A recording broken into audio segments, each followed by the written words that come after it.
build at Sussex Street Christian Centre. Over to my right, you'll see a little bit of touching up of where the tiles were at that part of the building. And over in this corner here, yeah, just zoom in now. That's it, Matthew's beautiful plastering. Nothing really much else going on in this part of the building, so we're going to make our way through to the back to where the toilets are. Come on, follow me. How did you get there before me? Anyway, here we are. Let me just step over that and avoid falling over the pipes. Toilet area. You can see that the framing's started to go in, so you get an idea of how the toilets are going to be set up in this part of the building. I've got a bit of a challenge here, whether or not I can get underneath this wall without making a fool of myself. Limbo, no. Crouch down and guide my way through, just about manage that. Let's carry on through the rest of the building. So, on our way through, just be careful, there's some sinks on the floor there, don't want you to fall over those. But let's carry on through to the kitchen. Oh, Costa's open, by the way, everybody.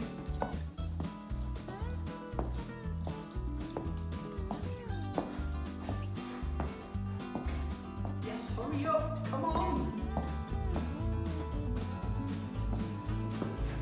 So, some big changes, I guess, in a way, in the kitchen here.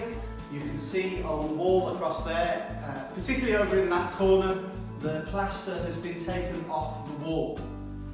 The reason is not to do with rats or rot, it's to do with damp.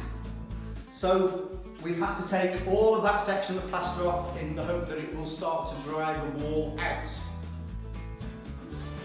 I think that's it for in here.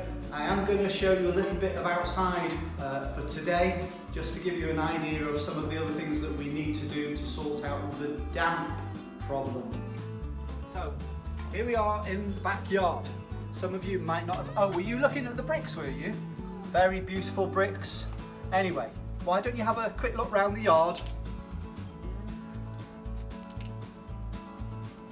Yeah, that's enough. There's not a lot to see out there anyway. So, if you just focus on this part of the wall here.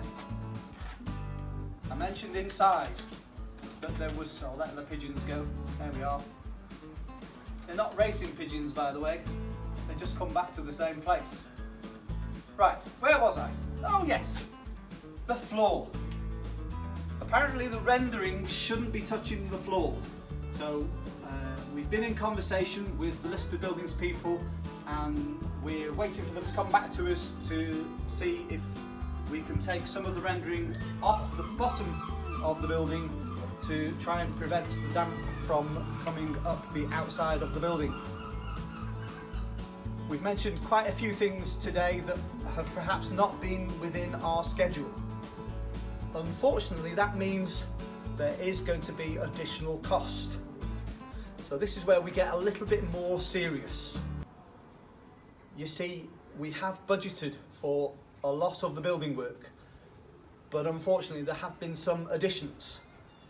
And we have asked you to pray, and we have asked you to consider giving gifts towards the building work. I'm going to say it again. Please consider what you might be able to give.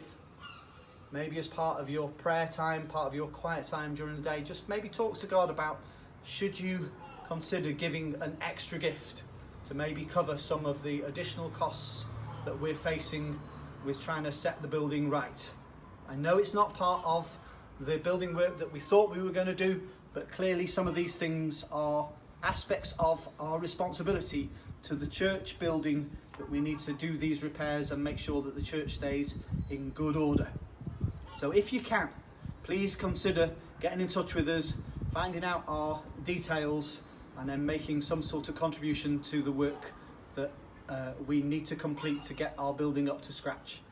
Thanks ever so much for watching. It's been really good to have you on the journey with us, and we hope you'll join us again tomorrow as we give our update on day 7.